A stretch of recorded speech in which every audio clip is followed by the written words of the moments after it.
నా ప్రేమ లోకం నువ్వే అంటున్నా, నీతో ప్రయాణం ఇష్టమేనన్నా, ప్రేమ తెలిపిన రామ చిలుకను హత్తుకోమన్నా.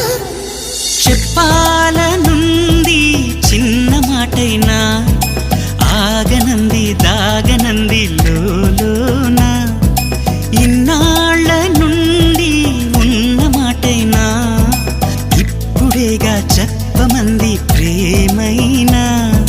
పెదవి కదిలించుకో, మనసే వినిపించుకో, పరదా తొలగించు కొంతైనా.